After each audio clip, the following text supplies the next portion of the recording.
Alan, what is G-band?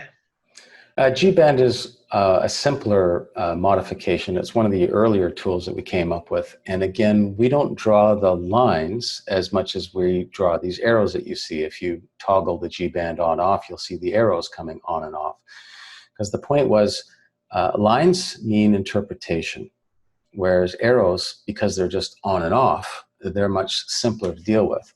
And so the G-band is a tweaked Bollinger Band. Now, the normal Bollinger uses 20 periods and gives you 2 standard deviations. The Bollinger Band is like a bell curve, but mapped over the stock price. So, we know some things about bell curves, but if some prices are riding on the top of the band, that means it's trending strongly. And it means that it's when it's not riding on a line, it means it's more standard and not trending. We know that trends are short-lived in the big picture and for any time scale. So for example, if you're an investor looking at monthly candles, you'll see that a stock will trend strongly for a while, and then it return to normal sideways or downward action. And this meaning, not standard, is trending in one direction. So here we've got some green arrows and some red arrows. So the green arrows say, in this sense, remember this was meant to be simplified. So the G-band is optimized for speed. It's much more responsive than the general Bollinger Band, and it's presented differently. And in this case, it's saying the green arrow is essentially telling you that it's not normal and it's trending upward, statistically speaking. And the red arrow means that it's trending downward, statistically speaking.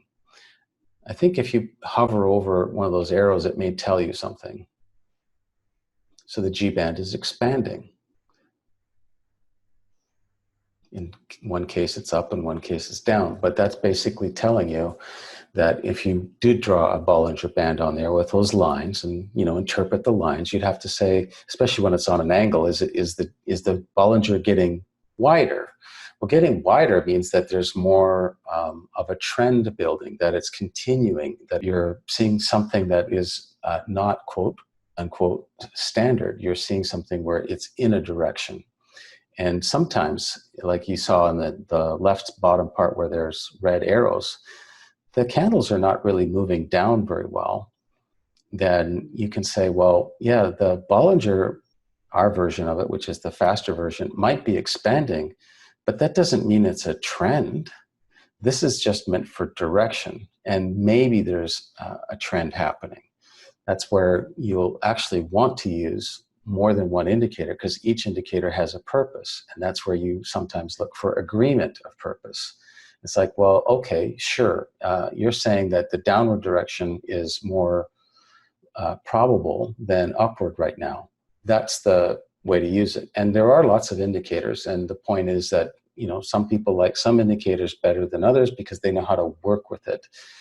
If I was in the kitchen and I was a chef and it's my kitchen, I'll have my tools. If I come into your kitchen, you'd have your tools, and I may or may not know how to use them. And so the thing is, whatever you do in life, there's certain tools that you like and other ones you don't. And that's why there's a few indicators, and they're all optimized for responsiveness and simplicity, where I don't have to eyeball and say, well, is that line a little bit more than that line, especially when they're angular. It just says, hey, there it is. It's up or it's down. Do what you want with that. Something that's really well documented in several different fields is how humans interpret the same event differently depending on the condition or their state. And this is a big problem for a trader and investor, and it leads to a lot of inconsistent decisions, even though their strategy may be well defined. How you perceive the moment is actually the problem. Welcome to being human. But now we have a little bit of help. So that's what this is all about. The requirement for a good system: consistency. The information needs to be actionable. So the interpretation of that information needs to be easy, and it needs to happen right now, because now is when you're going to actually be doing something about it. And the last one is it needs to be replicable over time, which that goes back to consistency. You need to have simple enough rules.